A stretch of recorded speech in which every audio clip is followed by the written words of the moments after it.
Let's go to Charlie Skelton, London Guardian reporter, one of the biggest papers on the globe. He goes over there kind of half-jokingly, to do a report on it, finds out just how serious it is. He'd been arrested twice, harassed, followed everywhere.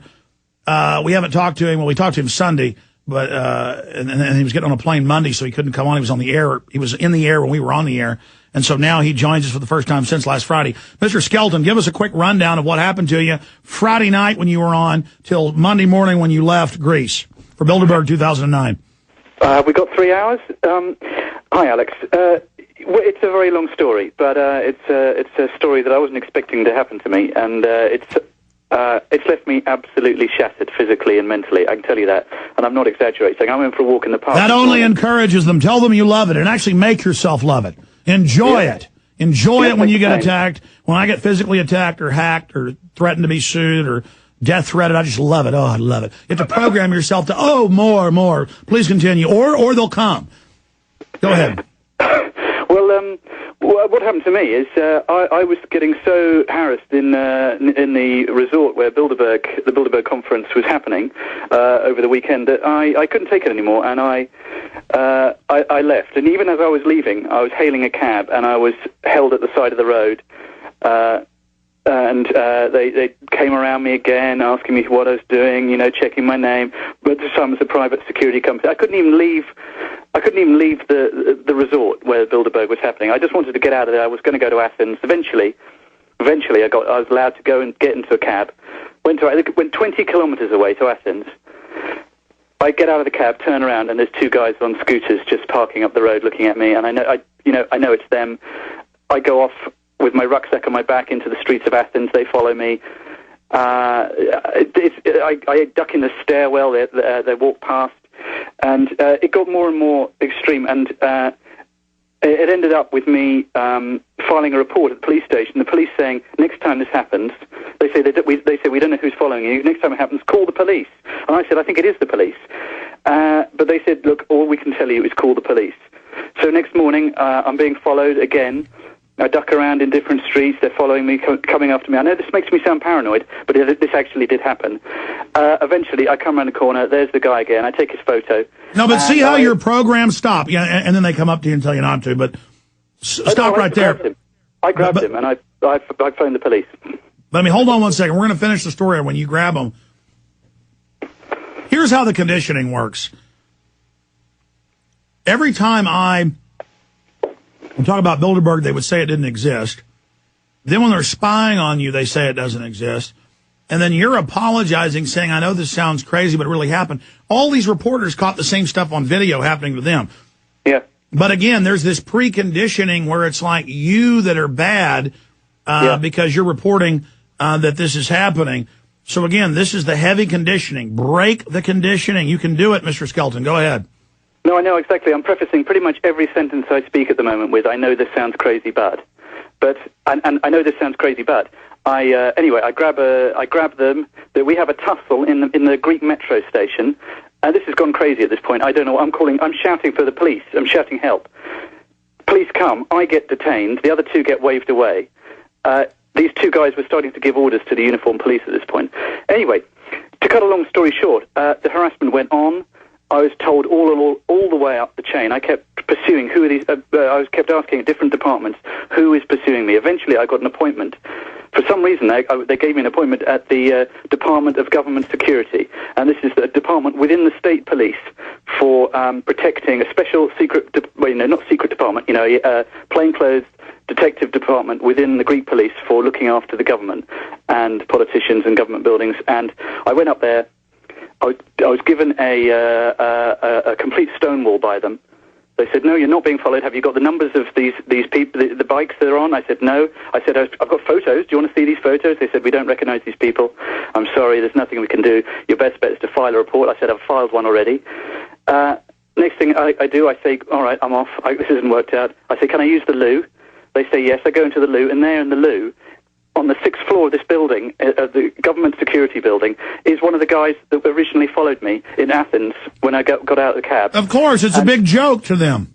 And he looks at me, I look at him, he runs away in the office. He runs away, hides in an office. I'm chasing, I'm shouting, there he is, there's one of the men, I can see him. He's here. I'm shouting, it's absolute mayhem at this point. Detectives are coming out, and I'm led back up into the office, and the captain I've been speaking to is going beside himself. He's going, oh my God, okay. And he goes, look, we're going to sort this out right now, stay here. They go off into the room, call me into the boss's room. Now, this is the vice president of the Department of Government Security. This is a big guy in the Greek police, right? The Greek state police. I come into his room, he says, what is the problem? I said, I think you know what my problem is. And he said, tell me what it is. And I said, I've been told all along these people aren't police that have been following me. I've been told all along that it is in my own mind. I'm imagining this. And I go to the loo, and there's the man. I've seen the man in this department. I've seen him. And he looks at me and he says, you didn't see a man. And I said, yeah, but see, that's the New World Order mind game, Charlie. They say there's no Bilderberg Group, there's no North American Union, there's no European Union, there's no Madoff, there's no Enron, there's no 14.8 trillion stolen. The police are now on U.S. television. They're being given this by psychiatrists, kicking people, drop kicking people in the head, saying, that's not a kick, we're adjusting his head. And then the cops laugh on TV. They laugh at us.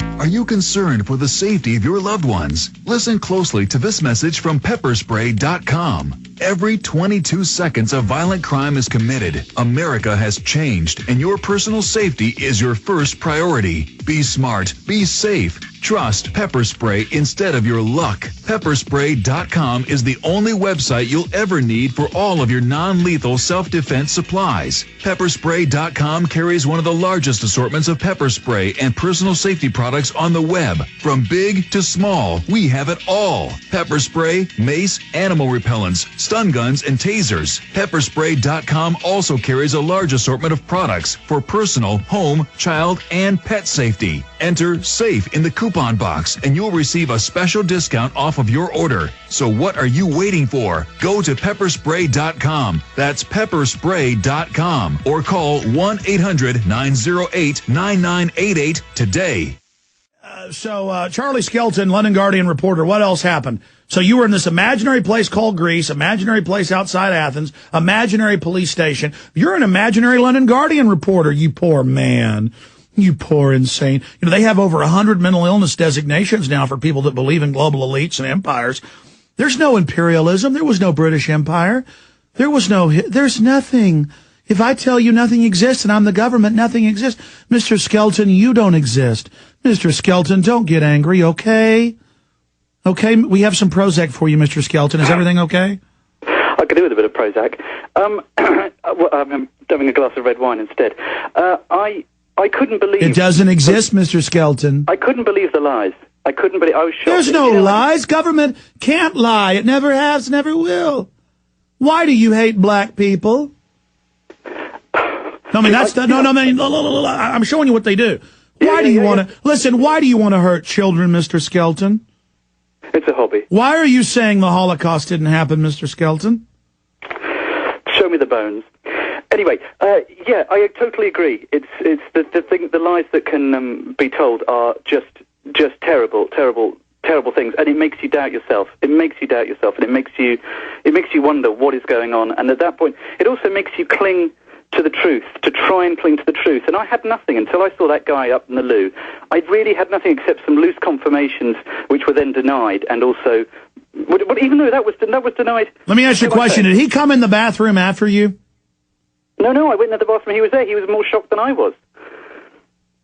He was just going to the loo. I just came in the loo. It blew his cover by accident. I mean, it was too bizarre. It was just a complete coincidence that I happened. Otherwise, I'd have gone away and I would not have known. Sounds like you've got an active imagination. Bilderberg. Bilderberger. I think you need a glass of red wine as well. No, I quit drinking it completely. Really? Good. Yeah. No, I should. That's what I did drink, though. I like red wine. I like Mexican beer. Right. Come to think of it, I like everything. Like somebody asked me if I like brunettes or blondes, everything in between. Go ahead. Sorry. Do you know what? There were a couple of times when I got lied to by various people in various departments of the state police and the police generally that I stopped being able to look at people. When they started telling me a lie, I got so embarrassed for them, I had to look away. It was so shameful. And then when he lied to me at the end there, I was so shocked. I felt giddy. My mouth fell open.